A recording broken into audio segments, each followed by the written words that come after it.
சரி, இது விரிவாக பார்ப்போம். நீங்கள் வங்கித் தேர்வுகளுக்கு தயாராகிக் கொண்டிருக்கும் ஒரு மாணவர்னா, உங்களோட மிகப்பெரிய எதிரி நேரம் கிடையாது. ஆமா. அதே மாதிரி கணக்கு பகுதியும் கிடையாது. உண்மையில ஆங்கில பகுதியில வர்ற தி இந்து நாளிதழின் தலையங்க வார்த்தைகள் தான் உங்களை ரொம்பவே அச்சுறுத்தும். கண்டிப்பா. அது பல பேருக்கு ஒரு சிம்ம சொப்பனமாவே இருக்கு. ஆனா இனி அந்த கவலை உங்களுக்கு வேண்டாம். ராமெக்ஸ் அகாடமி வழங்கும் இந்த விரிவான ஆய்வுல, அதாவது பிப்ரவரி 25, 2026 நாளிட்ட தி இந்து தலையங்கத்துல இடம்பெற்றுள்ள 56 கடினமான வார்த்தைகளை நாம பார்க்க போறோம். ம். அதுவும் இருமொழி முறையில, ஆங்கிலம் மற்றும் தமிழ்ல ரொம்ப சுவாரஸ்யமா நம்ம பகுப்பாய்வு செய்ய போறோம். இது வெறும் வார்த்தைகளோட பட்டியல் கிடையாது. இது உங்களை ஒரு வெல் இன்ஃபார்ம்டு மாணவரா மாற்றுவதற்கான குறுக்கு வழி. வணக்கம். இப்போ இன்றைய தலையங்கம் பாத்தீங்கன்னா 2 மிக முக்கியமான ஆனா முற்றிலும் வேறுபட்ட களங்களை விவாதிக்குது. ஓகே. முதல் பகுதி எலக்டோரல் எக்ஸ்க்ளூஷன், அதாவது வாக்காளர் பட்டியல் நீக்கம் மற்றும் புலம்பெயர்த்தோர் சந்திக்கிற அமைப்பு ரீதியான சிக்கல்கள். ரெண்டாவது பகுதி லீகல் ஓவர்சைட் அண்ட் மாப்ஸ், அதாவது கும்பல் வன்முறைகள் மற்றும் அதுல உச்சநீதிமன்றத்தோட தலையீடு. ரெண்டுமே ரொம்ப ஆழமான தலைப்புகள் தான். ஆமா. வங்கி தேர்வுகள்ல அதிக மதிப்பெண் பெற நான் உங்களுக்கு தர முதல் அறிவுரை இதுதான்: கதையை புரிந்து கொண்டு வார்த்தையை கற்றுக்கொள்ளுங்கள். Understand the story to master the word. அருமையான பாயிண்ட். அதே சமயம் இன்னொரு முக்கியமான விஷயம் இருக்கு. இந்த செய்திகள்ல வர்ற அரசியல் அல்லது அரசியலமைப்பு சார்ந்த விஷயங்களை நாம வார்த்தைகளை புரிந்து கொள்வதற்கான ஒரு பின்னணியா மட்டும்தான் பார்க்கறோம். ஆமாமா, எந்த அரசியல் நிலைப்பாட்டையும் நாம எடுக்க போறதில்ல. கரெக்ட். இது முழுக்க முழுக்க உங்க தேர்வுக்கான ஒரு பாரபட்சமற்ற மொழி பகுப்பாய்வு மட்டுமே. மிகச் சரியான அடித்தளம். வார்த்தைகளை ஒரு கதையோட இணைத்து படிக்கும்போது தான் மூளாதை எளிதா உள்வாங்கும். சரி, தலையங்கத்தோட முதல் பகுதியான மைக்ரேஷன் அண்ட் எக்ஸ்க்ளூஷன், அதாவது புலம்பெயர்வு மற்றும் விலக்குதல் என்ற களத்துக்குள்ள நுழைவோம். ஆசிரியர் ஆரம்பத்திலேயே மைக்ரெண்ட் என்ற வார்த்தைய பயன்படுத்துறார். புலம்பெயர்ந்தோர் என்பது இதோட தமிழ் அர்த்தம். இது ரொம்ப எளிமையான வார்த்தை தானே? மேலோட்டமா பார்த்தா எளிமையான வார்த்தை தான். ஆனா ரீடிங் காம்ப்ரிஹென்ஷன் பகுதிகளில் இது வரும்போது இதற்கான ஒத்த சொற்களா, அதாவது சினானிம்ஸா செட்லர் அல்லது நோமேட் அப்படின்னு கொடுத்து உங்களை குழப்புவாங்க. ஓ, அப்போ ஆன்டினிம் என்ன வரும்? நேர்மாறான சொல்ல நேட்டிவ் என்பதே நீங்க தேர்ந்தெடுக்கணும். தலையங்கத்துல the USIR process disproportionately affected migrant workers அப்படின்னு சொல்றாங்க. அதாவது USIR செயல்முறை சொந்த ஊரை விட்டு வேலைக்காக புலம்பெயர்ந்த தொழிலாளர்களை பெரிதும் பாதித்ததுன்னு அர்த்தம். சரியா சொன்னீங்க. அதைத் தொடர்ந்து இந்த வாக்காளர் பட்டியல்ல சில எக்ஸிஷன்ஸ் நடந்திருப்பதா குறிப்பிடுறாங்க. மருத்துவத்துல பயன்படுத்துற வார்த்தைய ஏன் இங்க பயன்படுத்தணும்? இதுக்கு அர்த்தம் நீக்கங்கள் அல்லது வெட்டி எடுத்தல் தானே? எக்ஸாக்ட்லி. மருத்துவர்கள் உடல்ல உள்ள கட்டிய வெட்டி எடுப்பதே எக்ஸிஷன் அப்படின்னு சொல்லுவாங்க. இங்க வாக்காளர் பட்டியல்ல இருந்து பேர்களை நீக்குவதைய அழுத்தமா பதிவு செய்யவே இந்த வார்த்தை வந்திருக்கு. அப்போ தேர்வுகள்ல இதுக்கு இணையான வார்த்தைகள் எப்படி வரும்? டெலீஷன்ஸ் அல்லது ரிமூவல்ஸ் அப்படிங்கறது இங்க கண்டறியணும். இதுக்கு நேர்மாறான சொல் அடிஷன்ஸ். வாக்கியம் பாத்தீங்கன்னா, the higher rate of excisions among female electors pointed to a structural flaw. பெண் வாக்காளர்களின் அதிகப்படியான நீக்கங்கள் ஒரு கட்டமைப்பு பிழையை காட்டுதுன்னு தலையங்கம் சொல்லுது. ஆமா. அடுத்து ஒரு செயல்முறை எப்படி நடக்கணும்னு தேர்தல் ஆணையம் எண்ணியதோ அது நடக்கலைங்கிறத சுட்டிக்காட்ட என்விசேஜ்ன்ற வார்த்தையை பயன்படுத்துறாங்க. எண்ணியபடி அல்லது திட்டமிட்டபடின்னு இதை எடுத்துக்கலாமா? கட்டாயமா. இப்போ நீங்க ஒரு வங்கி அதிகாரி ஆவதையே என்விசேஜ் செய்றீங்கன்னா அதை மனதளவுல திட்டமிடுறீங்கன்னு அர்த்தம். சூப்பர் உதாரணம். சினோனிம்ஸா கன்சீவ்டு மற்றும் பிளான்ட் ஆகியவற்றை கூறலாம். இதை சட்டை செய்யாம இருப்பதை குறிக்க இக்னோர்ட் என்பதை ஆண்டனிமா பயன்படுத்தலாம். The process was not carried out in the manner envisaged by the commission அப்படின்னு வாக்கியம் அமைக்கப்பட்டிருக்கு. அடுத்ததா அமைப்பு ரீதியான குறைகளை குறிக்க டிஃபெக்ட்ஸ் என்ற வார்த்தை வருது. இதுக்கு பொருள் குறைபாடுகள். இது ரொம்ப பொதுவான வார்த்தையா இருந்தாலும் வங்கி தேர்வுகள்ல இதை எப்படி சவாலா மாத்துவாங்க? நல்ல கேள்வி. க்ளோஸ் டெஸ்ட்ல இந்த வார்த்தை வரும்போது ஆப்ஷன்ஸ்ல டெஃபிஷிட்ஸ், அதாவது பற்றாக்குறைங்கிற வார்த்தையும் சேர்த்து கொடுப்பாங்க. அங்கே நீங்க குழம்பக்கூடாது. ஆமா, டிஃபெக்ட்ஸ்னா குறைபாடு, டெஃபிஷிட்ஸ்னா பற்றாக்குறை. கரெக்ட். டிஃபெக்ட்ஸ்னா ஃப்ளாஸ் அல்லது ஷார்ட் கமிங்ஸ். இதுக்கு எதிர்ச்சொல் merits. Structural defects led to wrongful removal of legitimate voters என்ற வாக்கியம் கட்டமைப்பு குறைபாடுகளால முறையான வாக்காளர்கள் தவறாக நீக்கப்பட்டனர் என்பதை தெளிவுபடுத்துது. இந்த பிழைகளை கண்டறிய ஒரு நியாயமான அசஸ்மெண்ட் தேவைன்னு சொல்றாங்க. அதாவது மதிப்பீடு செய்யணும். ஆமா. ஒரு சூழ்நிலையை சீர்தூக்கி பார்ப்பதே அசஸ்மெண்ட். இவாலுவேஷன் அல்லது அப்ரைசல் என்பதே இதற்கான சினானிம்ஸ். எதிர்ச்சொல் நெக்லெக்ட் வருமா? எக்ஸாக்ட்லி. எதையும் மதிப்பீடு செய்யாமல் அலட்சியப்படுத்துவதை குறிக்க நெக்லெக்ட்ங்கிற ஆண்டனிமை பயன்படுத்தலாம். A fair assessment requires comparison with current census data ன்னு தலையங்கம் கூறுது. இங்குதான் இது ரொம்ப சுவாரஸ்யமாகுது. நம்ம ஒரு பிரச்சனையை கண்டுபிடிச்சிட்டோம், அடுத்தது அது ஆழமா ஆராயும் அனாலிசிஸ் அண்ட் எஸ்டிமேஷன், அதாவது பகுப்பாய்வு மற்றும் மதிப்பீடு பகுதிக்குள்ள நுழையறோம். இந்த மதிப்பீடு தாமதமாகிட்டே போறத prolonged என்ற வார்த்தை மூலம் விளக்குறாங்க. இது நீடித்த என்ற பொருளை தருது இல்லையா? ஆமா, இது வங்கி தேர்வாளர்களோட விருப்பமான வார்த்தைகள்ல ஒண்ணு. prolonged என்பது ஒரு அட்ஜெக்டிவ். ஒரு விஷயம் தேவையற்ற அளவுக்கு நீண்டு கொண்டே போவதை இது குறிக்கும். சினானிம்ஸ் என்னவா இருக்கும்? எக்ஸ்டெண்டட் அல்லது protracted என்பதை நீங்க தேர்வுகள்ல அடிக்கடி பார்க்கலாம். மிக குறுகிய காலத்தை குறிக்கும் பிரீஃப் என்பது இதன் ஆண்டனிம். ஓகே. மக்கள் தொகை கணக்கெடுப்பை நடத்துவதில் ஏற்பட்ட நீண்டித்த தாமதம் சரிபார்ப்பை பாதித்தது என்பதை the prolonged delay in conducting the census affected verification குறிப்பிட்டிருக்காங்க. இந்த தாமதத்தால பழைய தரவுகளை நம்பி இருக்க வேண்டியிருக்கு. அத அவுட்டேட்டட், அதாவது காலாவதியான தரவுகள்னு சாடுறாங்க. இப்போ எப்போதோ காலாவதியான விஷயங்களை பயன்படுத்தும் போது ஆப்சுலீட் அல்லது ஆர்காயிக்ங்கிற வார்த்தைகளை பயன்படுத்துவது ஆங்கில மரபு. அது ரெண்டும் அவுட்டேட்டடோட சினானிம்ஸ் தானே? ஆமா, தற்போதைய நிலையை குறிக்கும் கரண்ட் என்பது இதன் எதிர்ச்சொல். Relying on outdated census figures undermine the கிரெடிபிலிட்டின்னு வந்திருக்கு. பழைய தரவுகளை வச்சு எதிர்காலத்தை கணிப்பது தவறான எஸ்டிமேட்ஸ்க்கு வழிவகுக்கும். இதுக்கு தமிழ் அர்த்தம் மதிப்பீடுகள் அல்லது கணிப்புகள். முன்கூட்டியே கணிப்பதை குறிக்கும் ப்ரொஜெக்ஷன்ஸ் மற்றும் ஃபோர்காஸ்ட் ஆகியவை ஒத்த சொற்கள். கற்பனையான கணிப்புகளுக்கு மாறா நிஜமா நடப்பதை குறிக்க ஆக்சுவாலிட்டிஸ் என்பதையே ஆண்டனிமா சொல்லலாம். The final figures fell well below projected estimatesனு தலையங்கம் சொல்லுது. கரெக்ட். அடுத்த வர வார்த்தையோட எழுத்துப்பிழைய பார்த்தாலே கொஞ்சம் மிரட்சியா இருக்கு. லக்கூனி, LACUNA. இதோட அர்த்தம் இடைவெளிகள் அல்லது குறைபாடுகள்னு கூறப்பட்டாலும் தேர்வுல இதை எப்படி கையாள்வது? இது ஒரு லத்தீன் மொழியிலிருந்து வந்த வார்த்தை. இதை கண்டு நீங்க பயப்பட தேவையில்ல. ஒரு சட்டம் அல்லது அமைப்பில் உள்ள ஓட்டைகள் அல்லது இடைவெளிகளை இது குறிக்கும். ஓகே. கேப்ஸ் அல்லது டெஃபிஷியன்சிஸ்னு சொல்லலாமா? ஆமா, அதுதான் சினானிம்ஸ். முழுமையை குறிக்கும் கம்ப்ளீட்னஸ் என்பது இதன் antonym. The lacunae in the revision exercise could have been addressed. அதாவது திருத்தப் பணிகள்ல உள்ள இடைவெளிகள் சரி செய்யப்பட்டிருக்கலாம்ங்கிறது வாக்கியம். இந்த புள்ளிவிவரங்கள்ல உள்ள இயல்புக்கு மாறான விஷயங்களை அனோமலிஸ்னு குறிப்பிடுறாங்க, அதாவது முரண்பாடுகள். எரர் ஸ்பாட்டிங் கேள்விகள்ல அனாமலிஸ் மற்றும் டிஸ்கிரிபன்சிஸ்ங்கிற வார்த்தைகள் அடிக்கடி இடம்பெறும். இர்ரெகுலாரிட்டிஸ் மற்றும் டிஸ்கிரிபன்சிஸ் என்பவை சினானிம்ஸ். அப்போ வழக்கான விதிமுறைகளை குறிக்கிற நார்ம்ஸ் என்பது எதிர்ச்சொல்லா வரும். ஆமா, பெண் வாக்காளர்களை நீக்கியதில் உள்ள முரண்பாடுகள் குறிப்பிடத்தக்கவை என்பதை the anomalies in the deletion of female voters were சிக்னிஃபிகன்ட்னு எழுதியிருக்காங்க. அடுத்ததா இந்த சிக்கல்களை சரி செய்யும் லீகல் ஆக்ஷன்ஸ் அண்ட் என்யூமரேஷன் பகுதி. நீதிமன்றம் முன்னரே தலையிட்டிருந்தால் பாதிப்பு மிட்டிகேட்டட் ஆகியிருக்கும்னு சொல்றாங்க. இதை பாதிப்பு குறைக்கப்பட்டிருக்கும்னு புரிஞ்சுக்கலாமா? சரியா புரிஞ்சுக்கிட்டீங்க. ஒரு வலியையோ அல்லது பாதிப்பையோ குறைப்பதே மிட்டிகேஷன். அல்லிவியேட்டட் அல்லது லெசன்ட் என்பவை ஒத்த சொற்கள். பிரச்சனையை அதிகமாக்குற அக்ரவேட்டட்ங்கிறது எதிர்ச்சொல். கண்டிப்பா. Damage could have been mitigated had the court intervened earlierங்கிறது அருமையான வாக்கிய பயன்பாடு. ஆணையத்தை ஒரு முழுமையான செயல்முறையை பின்பற்ற நீதிமன்றம் கம்பல் செய்திருக்கலாம், அதாவது கட்டாயப்படுத்தி இருக்கும்னு ஆசிரியர் கருதுறார். ஒருவரை ஒரு செயலை செய்யும்படி வற்புறுத்துவதை குறிக்க coerced அல்லது obligatedங்கிற வார்த்தைகளை பயன்படுத்தலாம். சுதந்திரமா அனுமதிப்பதை குறிக்கும் allowed என்பது antonym. The court could have compelled the commission to adopt a thorough process. Correct. அப்படியென்றால் நமக்கு தேவையானது ஒரு ரோபஸ்டான சரிபார்ப்பு முறை. இதன் பொருள் வலுவான அல்லது உறுதியான. ஒரு அமைப்பு எந்த சூழ்நிலையையும் தாங்கி நிற்கும் அளவுக்கு வலுவா இருப்பதை இது குறிக்கும். ஸ்டர்டி மற்றும் ரிகரஸ் ஆகியவை சினானிம்ஸ்.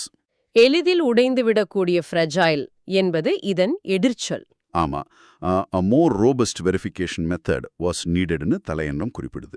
அடுத்து எனுமரேஷன்கிற வார்த்தை. இதன் தமிழ் அர்த்தம் எண்ணிக்கை அல்லது கணக்கெடுப்பு. இது வெறுமனே எண்ணுவதை குறிக்குதா? இல்ல, இது ஒரு முறையான அதிகாரப்பூர்வமான கணக்கெடுப்பு குறிக்கும் சொல். சென்சஸ் அல்லது டாலியிங் என்பவை ஒத்த சொற்கள்.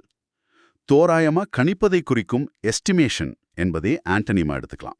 The enumeration process placed an unfair burden on electors. ஆமா, இந்த கணக்கெடுப்பால புலம்பெயர்ந்த தொழிலாளர்கள் unduly பாதிக்கப்பட்டனர். அதாவது தேவையற்ற அளவில் அல்லது அதிகமா. நியாயமற்ற முறையில அளவுக்கு அதிகமா பாதிக்கப்படுவதை இது சுட்டுது. எக்ஸசிவ்லி, டிஸ்ப்ரொபோர்ஷனேட்லி என்பவை சினானிம்ஸ். நியாயமான முறையை குறிக்கும் fairly என்பது எதிர்ச்சொல். கரெக்ட். இவ்வளவு தூரம் வந்த பிறகும் சில சிஸ்டமிக் வீக்னஸஸ், அதாவது கட்டமைப்பு பலவீனங்கள் இருக்கவே செய்யுது. இதை ஆசிரியர் ஃப்ரெயல்டீஸ்னு வர்ணிக்கிறார். ஆமா, மனிதர்களுக்கோ அல்லது ஒரு சிஸ்டத்துக்கோ உள்ள பலவீனங்களை இது குறிக்கும். வல்னரபிலிட்டிஸ், ஃபெயிலிங்ஸ் ஆகியவை சினானிம்ஸ். ஸ்ட்ரெங்த்ஸ் என்பது antonym. The process continued despite its frailties. அதாவது பலவீனங்கள் இருந்த போதிலும் செயல்முறை தொடர்ந்தது. கரெக்ட். சில அரசியல் தலைவர்கள் இந்த பிழைகளை மிக சாதாரணமா எடுத்துக்கிட்டு இது ஓவர்ப்ளோன் செய்யப்பட்ட பிரச்சனைங்கிறாங்க. மிகப்படுத்தப்பட்டவைங்கிறது இதன் அர்த்தமா? நாம் அன்றாட வாழ்வுல கடுக மலையாக்குறாங்கன்னு சொல்லுவோம் இல்லையா, அதுதான் ஓவர்ப்ளோன். இன்ஃப்ளேட்டட் அல்லது எக்ஸாஜரேட்டட் என்பவை ஒத்த சொற்கள். ஒன்றை குறைத்து மதிப்பிடும் அண்டர்ஸ்டேட்டட் என்பது இதன் எதிர்ச்சொல். ஆமா, விடுபடல்கள் மிகப்படுத்தப்பட்டவை என்ற கூற்றுகள் தரவுகளால் முரண்பட்டன என்பதை claims that omissions were overblown were contradicted by dataன்னு விளக்குறாங்க. அடுத்த ஒரு சுவாரஸ்யமான வார்த்தை குயின்குயினியல். இதோட பொருள் 5 ஆண்டுக்கு ஒரு முறை நடக்கும். இதை எப்படி எளிதா நினைவில் வச்சுக்கிறது? ரூட் வேர்ட்ஸ் மூலம் ஈஸியா படிக்கலாம். குயின் என்றால் 5, எண்ணியல் என்றால் வருடம் சார்ந்தது. இது ஒன் வேர்ட் சப்ஸ்டியூஷன்ல கண்டிப்பா கேட்கப்படும் ஒரு வார்த்தை. ஓகே, 5 இயர்லி என்பது சினானிம். வருடா வருடம் நடப்பதை குறிக்கும் ஆனுவல் என்பது antonym. Correct. voter identity cards are useful only during quinquennial elections. அடையாள அட்டை பயன்பாடு அரிதா இருக்கிறதால அது குடிமக்களை பதிவு செய்வதிலிருந்து டிஸ்இன்சென்டிவைசிங் செய்யுது, அதாவது ஊக்கத்தை குறைத்தல். ஒரு செயலை செய்வதிலிருந்து ஒருவரை பின்வாங்கச் செய்வது, டிட்டரிங் அல்லது டிமோட்டிவேட்டிங் என்பவை சினானிம்ஸ். ஊக்கப்படுத்துவதை குறிக்கிற என்கரேஜிங் என்பது ஆண்டனிம். ஆமா, இந்த பகுதியோட கடைசி வார்த்தையா ஷோடி வருது. ஒரு வேலைய அரைக்குறையா செய்யறது இது குறிக்கும் இல்லையா, தரமற்ற என்ற அர்த்தத்துல. மிகச்சரி. ஸ்லிப் ஷாட் அல்லது இன்ஃபீரியர் என்பவை ஒத்த சொற்கள். ஒரு வேலையை மிக நுணுக்கமா செய்வதை குறிக்கும் மெட்டிகுலஸ் என்பது இதன் எதிர்ச்சொல். The shoddy implementation created confusion in some states-னு தலையங்கம் சாடுது. ஓகே, இப்போ இதை ஒரு பெரிய கண்ணோட்டத்தோட இணைத்து பார்த்தோம்னா, காகிதங்கள்ல நடக்கும் இந்த பிழைகள் நிஜ வாழ்வில எவ்வளோ பெரிய தாக்கத்தை ஏற்படுத்துதுங்கிறத அடுத்த தலையங்கம் பேசுது. நாம இப்போ ஸ்கேல் அண்ட் சோஷியல் ஆர்டருங்கிற தீவிரமான களத்துக்கு செல்றோம். ஓ, இங்க பயன்படுத்தப்படுற வார்த்தைகள் வன்முறையோட தீவிரத்தை உணர்த்துது.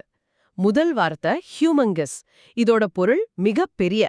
இது ஹியூஜ் மற்றும் மான்ஸ்டர்ஸ் சேர்ந்த கலவையா? சரியா பிடிச்சுங்க. அந்த 2 வார்த்தைகளோட தாக்கமும் இதுல இருக்கு. கொலோசல் அல்லது மேசிவ் என்பவை சினானிம்ஸ். மிகச் சிறியதை குறிக்கும் டைனி என்பது ஆண்டனிம். ஆமா, the humongous mess require judicial intervention. அதாவது இந்த மிகப்பெரிய குழப்பத்திற்கு நீதிமன்ற தலையீடு தேவைப்பட்டது. அடுத்ததா மாப் என்ற வார்த்தை. கூட்டத்துக்கும் அதாவது கிரவுடுக்கும் கும்பலுக்கும் என்ன வித்தியாசம்? நல்ல கேள்வி. கிரவுட் என்பது ஒரு பொதுவான மக்கள் கூட்டம். ஆனா மாப் என்பது வன்முறை நோக்கத்தோடு திரளும் ஒரு கட்டுப்பாடற்ற கும்பல். ஹோர்டு அல்லது ராபிள் ஆகியவை ஒத்த சொற்கள். தனி நபரை குறிக்கும் இண்டிவிஜுவல் என்பது இதன் எதிர்ச்சொல். ஆமா, guidelines were issued to prevent mob violence. இந்த வழக்குகள்ல உச்ச நீதிமன்றத்தோட பயணம் எந்த திசையில செல்றது என்பத ட்ரஜெக்டரி என்ற வார்த்தை மூலம் விளக்குறாங்க. இதோட பொருள் பாதை அல்லது திசை வழி. ஒரு ஏவுகணை செல்லும் பாதைய டிராஜெக்டரின்னு சொல்லுவோம். அதே போல இங்கு வழக்கின் போக்கை குறிக்கிறாங்க. கோர்ஸ் அல்லது ட்ரெண்ட் என்பவை சினானிம்ஸ். எந்த மாற்றமும் இல்லாத தேக்க நிலையை குறிக்கும் ஸ்டாக்னேஷன் என்பதை ஆண்டனிமா கூறலாம். கரெக்ட். நீதிமன்றத்தின் முந்தைய செயலற்ற தன்மையே அதன் தற்போதைய முடிவை ஃபோர்டோல் செய்துவிட்டது, அதாவது முன்னரே அறிவித்துவிட்டது அல்லது முன்னறிவித்தது. பிரிடிக்டட் அல்லது பிரிசேஜ்ட் என்பவை ஒத்த சொற்கள். சற்றும் எதிர்பாராததை குறிக்கும் அன்ஃபோர்சீன் என்பது எதிர்ச்சொல். Judicial inaction had foretold the court's decision. சில நேரங்கள்ல நீதிமன்றம் மெஜாரிட்டேரியன் அரசியலுக்கு வளைந்து கொடுக்குதோங்கிற சந்தேகம் எழுகிறது. இதன் பொருள் பெரும்பான்மை ஆதிக்க. பெரும்பான்மை மக்களோட அல்லது ஆதிக்க சக்திகளோட குரலுக்கு மட்டும் செவிசாய்ப்பது, பாப்புலிஸ்ட் டாமினன்ட் ஆகியவை சினானிம்ஸ். அனைவருக்கும் சம உரிமை அளிக்கும் ஈக்குவாலிட்டேரியன் என்பது இதன் ஆண்டனிம். சட்டத்திற்கு புறம்பா நடப்பவர்களை சட்டம் தன் கையில எடுத்து ப்ராசிக்யூட் செய்யணும். இதோட பொருள் வழக்காட அல்லது குற்றம் சாட்ட. இதைய பெர்சிக்யூட் என்பதோடு குழப்பிக் கொள்ளக்கூடாது இல்லையா? அருமையான கேள்வி. பெர்சிக்யூட்னா ஒருவரை துன்புறுத்துவது, ப்ராசிக்யூட்னா சட்டப்படி நீதிமன்றத்துல வழக்கு தொடர்வது. இன்டிக்ட் அல்லது லிட்டிகேட் என்பவை சினானிம்ஸ். ஒருவரை குற்றமற்றவர் என விடுதலை செய்யும் அக்விட் என்பது ஆண்டனிம். ஆமா. அடுத்த பகுதி ப்ராசிக்யூஷன் அண்ட் கவர்னன்ஸ். வன்முறை கும்பல்கள் தாமே நீதிபதிகளா மாறி தண்டிப்பதைய விஜிலாண்டிசம்ங்கிறாங்க. அதாவது சட்டத்திற்கு புறம்பான தண்டனை. இது ஒரு ஆபத்தான போக்கு. மாப் ஜஸ்டிஸ் என்பது இதன் சினானிம். சட்டத்தின் ஆட்சியை குறிக்கும் ரூல் ஆஃப் லா என்பது இதன் எதிர்ச்சொல். பசு பாதுகாப்பு என்ற பெயரில் மாநிலங்கள் சட்டத்திற்கு புறம்பான தண்டனைகளை சட்டப்பூர்வமாக்கியுள்ளன என்பதைய states have legalised vigilantism in the name of cow ப்ரொடெக்ஷன்னு பதிவு செஞ்சிருக்காங்க. ஆமா. இது ஜனநாயகத்துக்கு விடப்பட்ட சவால். இத மாப் கிராசி, அதாவது கும்பல் ஆட்சின்னு உச்சநீதிமன்றம் கண்டிக்குது. கிராசிங்கிற ரூட் வேர்ட் ஆட்சிய அல்லது அமைப்ப குறிக்கும். கும்பல் கையில அதிகாரம் செல்வது. இது அனார்கி, அதாவது அராஜகம் அல்லது மாப் ரூல் என்பவை சினானிம்ஸ். முறையான நிர்வாகத்தை குறிக்கும் கவர்னன்ஸ் என்பது ஆண்டனிம். கரெக்ட். நீதிமன்றம் தனது பொதுவான வழிகாட்டுதல்கள் அன்மேனேஜபிளாக இருப்பதாக கருதுது. அதாவது கையாள முடியாத அளவுக்கு கடினமா இருக்கு. அன்ரோலி அல்லது இன்ட்ராக்டபிள் என்பவை ஒத்தச் சொற்கள். எளிதில் கட்டுப்படுத்தக்கூடிய கண்ட்ரோலபிள் என்பது எதிர்ச்சொல். அதனால ஒவ்வொரு வழக்கையும் அதோட சிங்குலர் உண்மைகளின் அடிப்படையில அணுகச் சொல்லுது. இங்க சிங்குலர்னா ஒன்றுன்னு அர்த்தமா? இல்ல. இங்கு சிங்குலர்னா தனிப்பட்ட அல்லது தனித்துவமான அர்த்தம். யுனிக் அல்லது ஸ்பெசிபிக் என்பவை சினானிம்ஸ். பொதுவானதை குறிக்கும் ஜெனரல் என்பது antonym. Addressing each incident on it's singular facts. ஆமா. உரிமைகள் இன்ஃப்ரிஞ்ச்ட் செய்யப்படும்போது, அதாவது மீறப்பட்டால் தனிநபர்கள் என்ன செய்யறது? ஒருவரோட உரிமைகள்ல அத்துமீறி நுழைவதே இன்ஃப்ரிஞ்ச்மெண்ட். வயலேட்டட் அல்லது பிரீச்ட் என்பவை ஒத்த சொற்கள். உரிமைகளை பாதுகாக்கும் அப்ஹெல்ட் என்பது எதிர்ச்சொல். பாதிக்கப்பட்டவர்கள் தாமாகவே முன்வந்து நீதிய சீக் செய்யணும்னு எதிர்பார்க்கப்படுது. பர்சியூ அல்லது ரெக்வெஸ்ட் என்பவை சினானிம்ஸ். ஒன்றை தவிர்ப்பதை குறிக்கும் அவாய்ட் என்பது antonym. Victims are expected to seek justice through individual petitions. நாம இப்போ பகுதி 7 லீகல் ரைட்ஸ் அண்ட் ரெமெடிஸ் பகுதிக்கு வந்துட்டோம். பாதிக்கப்பட்டவங்க உயர் நீதிமன்றங்கள் மூலம் ரீகோர்ஸ் தேடுவது ஒரு சுமைங்கிறாங்க. இதோட பொருள் வழிமுறை அல்லது தீர்வு. ஒரு சிக்கல்ல இருந்து விடுபட நாம நாடும் புகலிடம் அல்லது தீர்வு. இது ரெமெடி அல்லது ரெட்ரெஸ் என்பவை சினானிம்ஸ். எந்த உதவியும் அற்ற நிலையை குறிக்கும் ஹெல்ப்லெஸ்னஸ் என்பது ஆண்டனிம். மாநிலங்களுக்கு எதிரா மனுதாரர்கள் கண்டெம்ப்ட் நடவடிக்கைகளை கோரியிருக்காங்க. அதாவது நீதிமன்ற அவமதிப்பு. நீதிமன்றத்தோட உத்தரவை மதிக்காம அலட்சியப்படுத்துவது. டிஃபயன்ஸ் அல்லது டிஸ்டெயின் என்பவை சினானிம்ஸ். உத்தரவுக்கு கீழ்ப்படியும் கம்ப்ளாயன்ஸ் என்பது எதிர்ச்சொல். நீதிமன்ற வழிகாட்டுதல்கள் பியூனிட்டிவ் நடவடிக்கைகளை கோருது, தண்டனை சார்ந்த நடவடிக்கைகள். பீனல் அல்லது ரெட்ரிபியூட்டிவ் என்பவை ஒத்த சொற்கள். தண்டனை வழங்காம மென்மையாக நடந்து கொள்ளும் லீனியன்ட் என்பது ஆண்டனிம். தண்டனை மட்டும் போதாது, பாதிப்பை சரி செய்யும் ரெமீடியல் நடவடிக்கைகளும் தேவை. இதன் பொருள் சரி செய்யும். கரெக்டிவ் அல்லது ரெஸ்டோரேட்டிவ் என்பவை சினானிம்ஸ். மேலும் தீங்கு விளைவிக்கும் ஹார்ம்ஃபுல் என்பது ஆண்டனிம். வன்முறையோட கொடூரத்தை கண்டு நீதிமன்றம் தனது டிஸ்மேய வெளிப்படுத்தியது. அதாவது கலக்கம் அல்லது அதிர்ச்சி. கான்ஸ்டர்னேஷன் அல்லது ஷாக் என்பவை ஒத்த சொற்கள். நிம்மதியை குறிக்கும் ரிலீஃப் என்பது எதிர்ச்சொல். கும்பல்களால் நிகழ்த்தப்படும் ஸ்பேட் ஆஃப் வன்முறைகள் தொடருது. இது வெள்ளம் போல் வரும் தொடர்ச்சியான நிகழ்வுகளை குறிக்குது.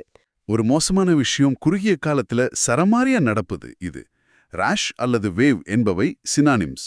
மிக மெதுவா நடக்கும் ட்ரிக்கிள் என்பது ஆண்டனிம். இதுல ஆச்சரியப்படத்தக்க விஷயம் என்னவென்றால், இந்த வார்த்தைகள் அனைத்தும் சட்டத்துறையிலும் செய்தித்தாள்களிலும் எவ்வாறு ஆழமான தாக்கத்தை ஏற்படுத்துது என்பதுதான். கண்டிப்பா. உங்களுக்கு இதுல எது முக்கியமாப்படுது? நீங்க தேர்வுல வெற்றி பெற இந்த வார்த்தைகளோட கான்டெக்ஸ்ட், அதாவது பின்னணியை புரிந்து கொள்வதுதான் மிகவும் அவசியம். முற்றிலும் உண்மை. இத மனதில் வச்சுக்கிட்டு பகுதி 8 பார்ப்போம். Violence and prevention. பசு பாதுகாப்பு குழுக்களால பெர்பெட்ரேட்டட் வன்முறைகள். இதோட பொருள் இழைக்கப்பட்ட அல்லது செய்யப்பட்ட குற்றங்கள். கமிட்டட் அல்லது எக்ஸிக்யூட்டட் என்பவை ஒத்த சொற்கள். ஒரு குற்றத்தை தடுப்பதை குறிக்கும் பிரிவென்டட் என்பது எதிர்ச்சொல். இந்த கும்பல் கொலைய லிஞ்சிங் அப்படின்னு ஆங்கிலத்துல அழைக்கிறாங்க. எந்த ஒரு சட்ட விசாரணையும் இன்றி கும்பலா சேர்ந்து ஒருவரை கொல்வது இது. மாப் கில்லிங் என்பது சினானிம். முறையான சட்ட விசாரணையை குறிக்கும் டியூ ப்ராசஸ் என்பது ஆண்டனிம்.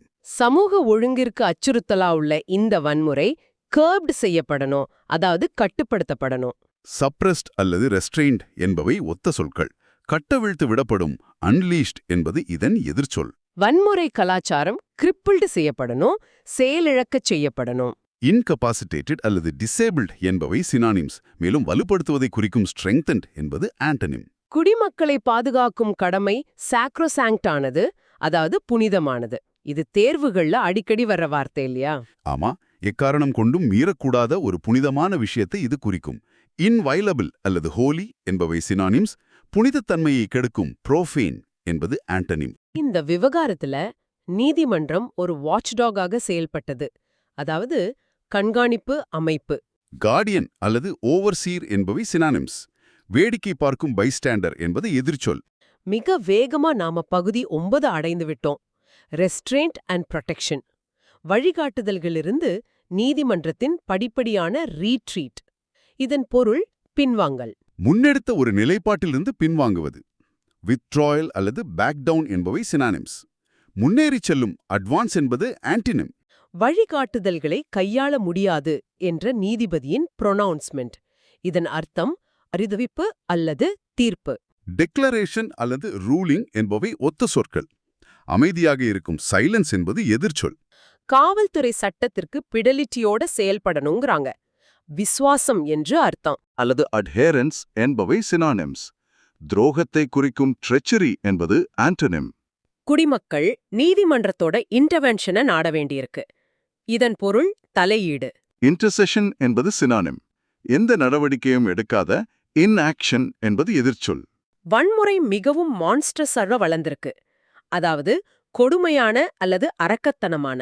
ஹெய்னஸ் அல்லது அட்ரோஷியஸ் என்பவை ஒத்த சொற்கள். மனித நேயமிக்க ஹியூமன் என்பது ஆண்டனிம். வன்முறை குழுக்களுக்கு அந்தஸ்து அக்கார்டட் செய்யப்பட்டுள்ளது. இதன் அர்த்தம் வழங்கப்பட்டது. கிராண்டட் அல்லது பெஸ்டோ என்பவை சினானிம்ஸ். மறுக்கப்படும் டினைட் என்பது எதிர்ச்சொல். இறுதிக்கட்ட வார்த்தைகளுக்கு வந்துட்டோம். பகுதி 10 ஜுடிஷியல் ஓவர்சைட் அண்ட் பவர். வன்முறை குழுக்களுக்கு சட்டப்பூர்வமான சாங்டிட்டி வழங்குவது தவறு. இதன் பொருள் புனிதத்தன்மை. சாக்ரோசாங்க்டட் உடன் தொடர்புடையது. ஆமா, சேக்ரெட்னஸ் என்பது சினானிம். மீறலை குறிக்கும் வயலேஷன் என்பது ஆண்டனிம். தனியார் குழுக்களுக்கு குவாசி போலீசிங் அதிகாரங்களை வழங்கக்கூடாது. இங்கு குவாசினா அரை அல்லது ஏறக்குறையன்னு அர்த்தமா? கரெக்ட்.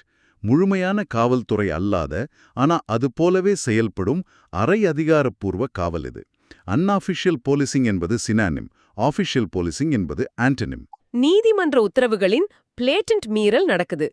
இதன் அர்த்தம் வெட்ட வெளிச்சமான அல்லது கூச்சமில்லாத ஒரு தவறை எவ்வித பயமுன்றி வெளிப்படையா செய்யறது. பிளேக்ரண்ட் அல்லது பிரேசன் என்பவை ஒத்த சொற்கள்.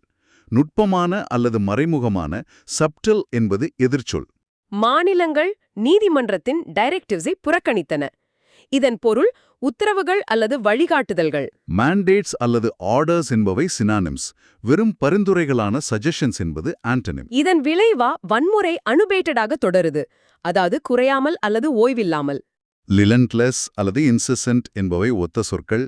குறைந்து போன டிமினிஷ்ட் என்பது எதிர்ச்சொல். கடைசி வார்த்தை. நீதிமன்றம் தனது உத்தரவுகளை அப்ஹோல்ட் செய்ய மறுத்தால் என்ன ஆவது? இதன் அர்த்தம் நிலைநிறுத்துவது. சட்டத்தையோ உத்தரவையோ பாதுகாத்து உயர்த்தி பிடிப்பது. மெயின்டெயின் அல்லது டிஃபெண்ட் என்பவை சினானிம்ஸ்.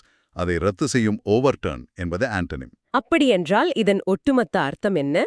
இந்த 56 வார்த்தைகளை நாம வெறுமனே மனப்பாடம் செய்வதால எந்த பலனும் இல்ல. கண்டிப்பா.